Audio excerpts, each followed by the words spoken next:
Hi, good afternoon. This is our Zoom session for this week. We are taking a look at two units here. We're going to take a look at, excuse me, Chapter 11 on business organizations, the different types of ways that businesses can organize themselves, inform themselves, and then we'll start taking a look at contracts. The notion here, Chapter 12 contracts, I'll kind of highlight the important things, but contracts is going to play an important role in next week's material when we talk about performance, when we talk about sales, and it kind of flows into a lot of other things as well. Okay, so first things first, let's take a look at business organizations. And you'll see here on the list on the side there, this is a good listing here of the different types of ways that businesses can be formed. And it sort of is a historical approach because, excuse me, the main way that businesses formed for many years was by way of what we call the sole proprietorship, which is basically when one person owns a business. Sole meaning single, proprietorship meaning own. So single person owner. And that's still a very common way for businesses to organize themselves. Partnerships is the next oldest after that. Well, it's next youngest, I should say. But anyways, this is when two or more people come together to enter into a business venture. We'll hone in on a little more, but partnerships is basically an agreement with the owners to share in both the profit and the losses. So instead of one owner, you have multiple owners. And there's no limit on partners. You can have two partners, you can have 200 partners. It's just that it gets to be a little unwieldy when you get more than 10 partners. I'll say that. Limited liability companies is actually pretty new. It's corporation is the next one that's was the advent. Corporation is sort of a historical example. The oldest corporation, or the first corporation, I should say, was the East India Company. Uh, Without that corporation, we probably would not have Western civilization as we know it, the United States, all that stuff, exploration, because it's the East India Company that they would charter ships for exploration out of Britain, and they would go explore. India was they were it was designed to explore India and the Southeast Asia quadrant. But out of that arose the exploration and shipping industry that would eventually discover the Americas and settle the Americas as well. And the corporation has been a key element in terms of business organization for many centuries now. The little bit limited liability company is a hybrid. It's new in the sense that it's probably within the last 100 years, but it's a hybrid between corporations and partnerships. In corporations, it's shareholders who own the company.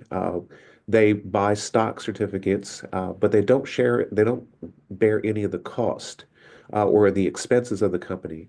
Um, Instead, the shareholders share in the profits, by way of distributions, but if the company goes bankrupt or goes out of business, the shareholders are not on the hook for those losses, whereas the partners in a partnership are. So limited liability sort of tries to uh, find the middle ground between the two. It takes some of the elements of both partnerships and corporations. Limited liability companies will, excuse me, they will issue stock certificates, but they act more like partners. They will get money directly. They will share on the profits, but they will also share on the losses.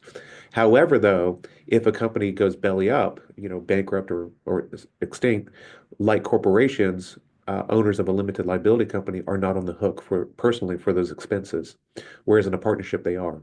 So let's talk a little bit more about the different forms. I'll kind of go a little bit more in detail, but that's the overview of the difference between them. When we talk about sole proprietorship, we're talking about a single owner, and you'll see here 99% of sole proprietorships have less than $1 million in revenue a year. And so basically what we're talking about are small businesses, single owners. Think of a person who owns a restaurant, a small restaurant, things like that. Even there's a lot of people I know of a lot of people in my area at least who like own a couple Sonics or a couple McDonald's. They may own it themselves. Anyways, but it's pretty small businesses. A disadvantage of the sole proprietorship is that the single owner bears the burden alone. There's great risk. I'm sorry, there's great reward, but there's also great risk. That person is solely on the hook. So if the business, the sole proprietorship incurs debt, that owner is on the hook for that debt, even when the business goes out of business. Should that happen, they're still on the hook for all that debt. So that's the big disadvantage is that it's one person uh, who's on the hook for everything. Now, if the business is successful, then yeah, great. They share. It's a win for them. They get all the winnings. But you sort of have to in the business world, you have to hedge your risk. Yeah, you may get a huge reward, but there's also great risk, great downfall on the back end. So maybe it's worth taking a little less in the win and sharing the profits with someone else. And that's where partnerships come into play. Is partnerships is exactly that. Is trying to hedge a little bit of risk and say, okay, I'm going to go into business with someone. Yes, I'm not going to get all the winnings, not going to get all the profits. I'm going to share that with my partner. But if something goes wrong, I also have someone to share those losses and expenses with. So it's a way to what we call hedge your risk. Now you'll see the different ways that we can have businesses. You can share in the profits and losses. Well, I'm sorry, this is the rights. This is the benefits. You share in the profits and losses. You have joint ownership of the business, meaning each person owns the business, owns a share of it. It's kind of like a marriage, a business marriage, if you will. And then you each have equal rights in management of the business, meaning all the partners can make decisions. Now, big decisions require, either unanimous or majority uh, uh, vote to move along. And big decisions would be like taking out a loan, buying property, things like that. Day-to-day things like, let's suppose your business, your partnership runs a gas station. Either of the partners can go in and get behind the counter and start, working and making decisions about who to hire and fire and all that stuff. Those are sort of day-to-day organizational operating decisions. So those don't so each person can make decisions about that. But big decisions about things that affect the course of the company, the overall business itself, taking out a loan, buying, making major purchases, that would require a vote of the members, a majority vote of the members. Excuse me. So the advantage and disadvantages is that, uh, disadvantage is that you do lose some control because of that sort of management, the shared management. You do lose some control over it, and you have to come to an agreement with your partner on making decisions. But that's a disadvantage. But the advantage is that you get to share in that risk as well. So it makes sense that you would want to get them to agree. Another thing is a fiduciary duty is that partners, you can't just do so, you have a partner and you're able to make decisions on your own or with your partner, but you have to do it in a way that um, is a fiduciary. And what that means is that you act as someone in trust to your partner and to the business itself. Again, think of a partnership like a marriage. That's what we actually call marriage, what a partnership is. You have to work, you have to operate in ways that looks out for the best interest of your partner. In other words, you can't be selfish in a partnership. You can't do things that will only enrich yourselves, and particularly you can't do things that will enrich yourself and hurt your partner. That's what we're talking about when we say fiduciary duties, is you have to make decisions that benefit both or look out for the best interest of both parties. Uh, you can't favor yourself over the other person. That's the big deal. Limited liability partner companies. This is basically an entity where you have to apply to the state to form. The advantages of it is it's kind of like a partnership. It takes the benefits of the partnership, which says an individual can own the company. The other things is that when it comes to debts of the company, you're not on the hook for those debts personally. So if the limited liability company, um, takes out a loan and then ends up defaulting on that loan, the members themselves would not be responsible for repaying that loan. Now, that's not to say that you wouldn't. There's other things that come into play behind the scenes, but just by mere virtue of owning an LLC or being a member of an LLC, you do not automatically you're not on the hook for the debts of the business. Um, Now, control of the LLC is done by way of the operating agreement. It's kind of like the bylaws for a corporation. Basically, it's a set of rules. The operating agreement is just a set of rules that the company is going to abide by. And it's sort of a roadmap. Here's what we're allowed to do as members. Here's what we're not allowed to do as members. It's sort of a way that it formalizes the partnership arrangement and says, okay, we're going to have some structure to the way that we do things. Partnerships don't have to have that. They can be pretty fluid and flexible and loose, which is a good thing because you can make decisions quickly, but it's a bad thing because you could also, uh, you also could have a misunderstanding as to how you want to do things. In an LLC, the operating agreement sort of works through those issues and says, okay, we're going to have some flexibility. We're going to allow the members to do things, but we're also going to restrict them from doing other things so that we kind of understand how each person's going to operate. And again, even in an LLC, there's still that fiduciary trust relationship. As a member, you have to still act in the best interest of your other members, your other partners, and you call them partners in an LLC. You have to act in the best interest of your other members. So you're trying to, and think about it, most people, when they go into a business with other people, they want to succeed. They want to, they go into it with an intent to, act in the best interest of everyone. But the business history is littered with examples of people who kind of are pretty selfish. And so just kind of keep that in mind that the fiduciary relationship in a partnership also extends to members in an LLC. They also have fiduciary relationship. They have to act in the best interest of the other members as well as the business itself. Now, corporation is the oldest one. You have to apply to the state to be recognized as a corporation. The owners of the company, we call them shareholders, but the owners do not run the company. This is a big departure from partnerships, and this is a big departure from LLCs, is because in partnerships and LLCs, the owners run the company. In a corporation, they do not. Think of Apple or Amazon or Tesla or Google. You can buy a stock, a share of each of those companies, but you don't control them.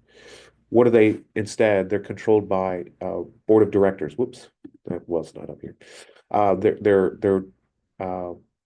they're owned they're controlled by board of directors who control the company.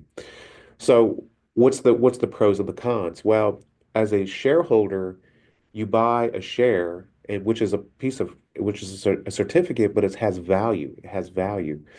And so you're buying a share of stock in a company, and you're hoping that that share of stock increases in value because maybe you can sell it later on for a profit. So it's a piece of property that you're buying.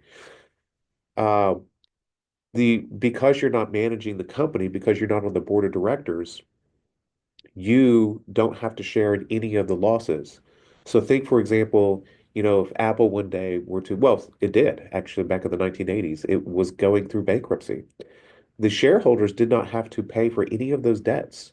Because they didn't have control of the company, they were not responsible for the debts of the company. Now, their stock became worthless. It was very low value, so that's the trade-off. You're giving up control of the company to the board of directors of the corporation.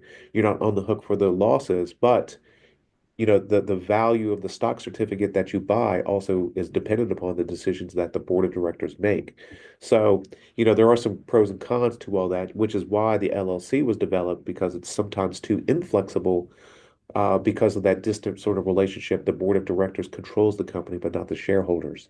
Now, to say that though is not completely accurate because the board of directors is voted on by the shareholders. It's kind of like a democracy in a sense. Uh, the shareholders once a year will have a meeting and they will vote for who's going to be on the board. And then there's going to be a chairman of the board, kind of like the president, if you will. So, it very much corporations run like a democracy where there is a vote, where there is some shareholder say into how the company runs and hoping to affect change. But it's a little more distant. The shareholders don't have a lot of value. They try to get that, I'm sorry, a lot of control, but they do try to get that control by way of dictating who is on the board. And so if you read the Wall Street Journal, you see this all the time, where some shareholders like BlackRock or State Street will acquire a large interest in a company and try to get someone on the board, that's in their favor. Okay, so those are the different. So go over here, the major, the comparison. This is a good chart here on page 275. A good comparison of the differences between sole proprietorship, partnership, and corporations, as well as LLCs. So pretty good. Okay, so let's talk briefly then about Chapter 12 and talk about contract law. And the thing about contracts is contract law is the lifeblood of businesses. You need to have contracts. Every transaction is a contract, even if it's not in writing. Let's go back to McDonald's and you sell someone a hamburger and a large fry. Guess what? That's a contract. Even though it's not in writing, even without a receipt, okay, still a contract. They gave you money, you gave them a hamburger and French fries. That's a contract. So I wanted to say that on the front end to sort of dispel a misconception that a lot of students had and a lot of people have is that contracts do not have to be in writing. And in fact, most contracts are not in writing. Only special contracts really have to be in writing. And typically, those contracts that have to be in writing are those that pertain to the sale or some transaction relating to land, like when you buy a home, buy a piece of property, buy when I say property, land, those have to be in writing for sure. And then also, not so much in Louisiana, but in the other 49 states, and this book is directed towards the other 49 states, but in Louisiana, this is not required. But in the other 49 states, there's what we call the statute of frauds, which basically just says any contract that is supposed to have a duration longer than a year needs to be in writing. But Louisiana doesn't have the statute of frauds, and we don't have that rule. So, it's sort of a dual system that we have. Anyways, so contracts is basically just a transaction. It's where two people come together and agree on something. You can have different types of contracts. You can have a contract where, like the sale relationship, where someone wants to buy something from you and you sell the item to them in exchange for money. That's a sale contract.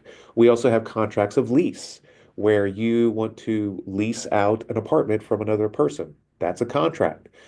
You could have a contract where you commission someone to do a job. You hire a contractor to paint your house. That's a contract. It doesn't have to be in writing. None of these have to be in writing.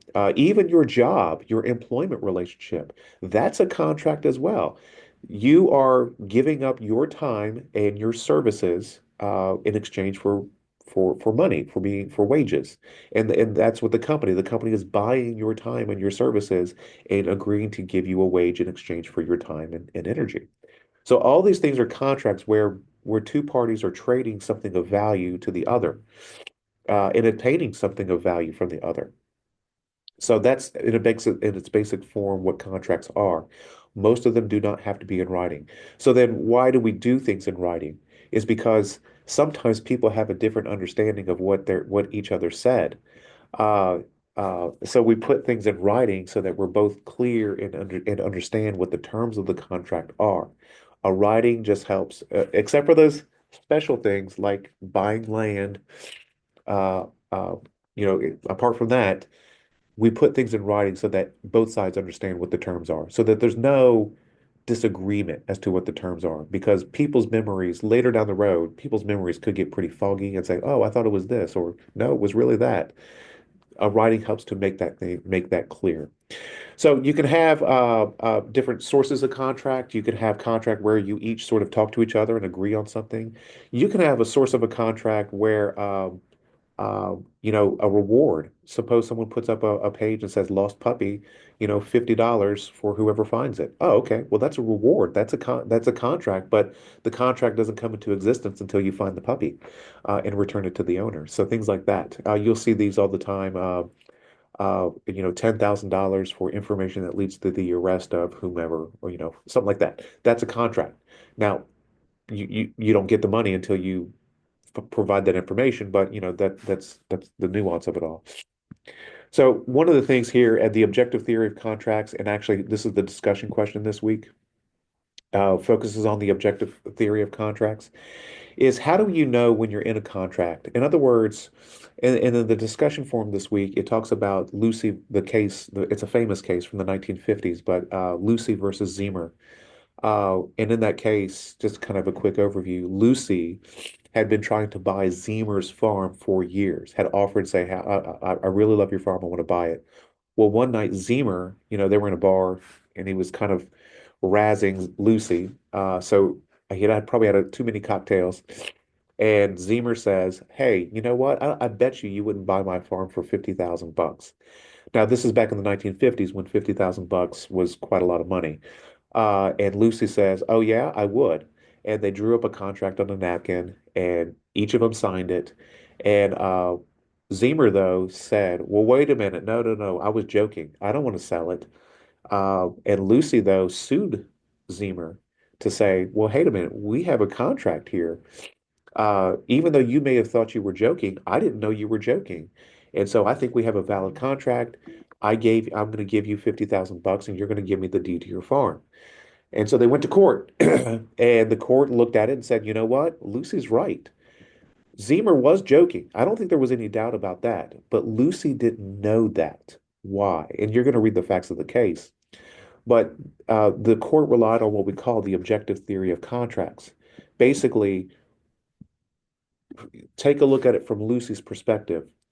How was Zemer acting throughout the entire transaction? Did he look like he was serious about entering into the contract and selling the land, or did he give any hints or display anything that would suggest that he is not really serious about this?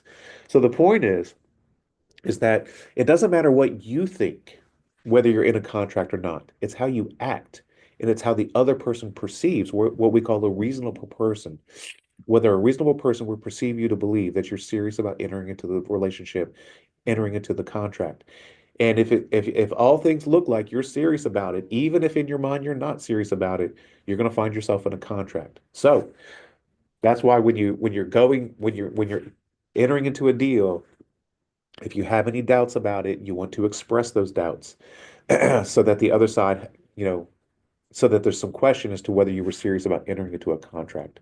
So that's the objective theory as to, are you in your mind, you may think one thing, but we look at your actions, not what's in your mind. Okay, where are we at? So there's certain elements to a contract. Excuse me.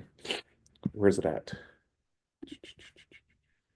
Contract formation. This is the big deal. This is the big deal. So when we talk about contracts, there are certain elements to the contract. You need to have each person has to have capacity to a contract, which means what? You can't be inebriated. You can't be under the influence of drugs or alcohol. You have to be of sound mind, what we call it. You have to be over 18 as well. Even though minors can go buy things like chewing gum and burgers from McDonald's, those are contracts, but that's a little different. We're not going to say that those are invalid. But for contracts like leases or buying a car or renting a car, things like that, they need to be older. They need to be over 18 because we tend to say once you're an adult, you can make your own decisions. So you need to have capacity. So it means you can't be a minor, you can't be inebriated, and you can't be what we call incapacitated, which means you know you can't some people have mental disease or defect. They're what we call interdicted.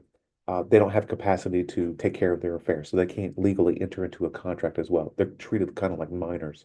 So you got to have capacity. You got to have agreement, which means offer and acceptance. One person has to offer something, the other person has to accept it. Uh, what you're contracting for has to be what we call a valid legal object, meaning you can't contract for something that's illegal. In other words, you can't a hitman would be a good example. You can't contract with someone to go kill another person. That is an illegal object, and the contract is unenforceable. Now, that's also a crime, but there are so basically anything that would be a crime you can't do. But there are things that are not crimes that you can't do as well. For example, in Louisiana, non-competes are pretty tough. Your contract for a non-compete has to be pretty specific and has to go through some hoops. And if you don't go through all the hoops, your contract's not valid. So you can have things that are even not crimes that the law would not recognize as an enforceable contract, non-competes being one of them. And then you also have to have what we say, capacity, agreement, object. Ah, what is it? I'm missing it. Ah, ah, contract formation. Let's see. Let's go to it. I'm sorry. I'm Uh, where is it? It's here. I know it's got to be here. Valid contract. Here we go.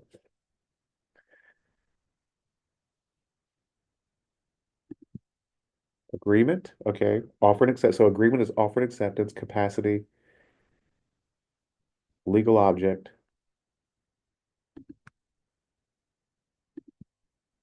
acceptance. Okay, that's part of agreement. I'm sorry. I'm sick today. Well, we'll leave it at three, but I know there's a fourth one, a fourth element. But basically, those are the basic ones. Uh, yeah. I mean, the reason I'm having a brain fart on this is because this book is for common law, but Louisiana, where I'm an attorney, is what we call the civil law, civilian tradition. And the elements of a contract are a little different. In Louisiana, it's cause, capacity, object, and consent. Uh, so we have a little bit different elements, and that's why I'm brain farting here because I'm trying to switch over to the common law thought when I'm been practicing law in Louisiana for 20 years, and so I have a little different concept. But anyways, the main ones, even where Louisiana even aligns with common law, is that the capacity, um, you got to be over 18, you can't be inebriated, and you have to be of sound mind. That's capacity. A legal object, you have to be able to contract, you have to contract for something that is lawful. You can't do something that you can't contract for anything that is unlawful. And there has to be agreement. Um, oh, that's it. Agreement cause that's offered acceptance. The fourth element is consideration.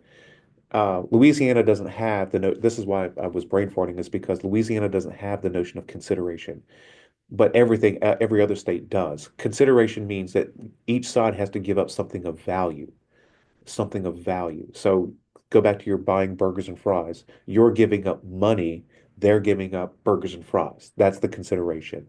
Louisiana doesn't have that concept.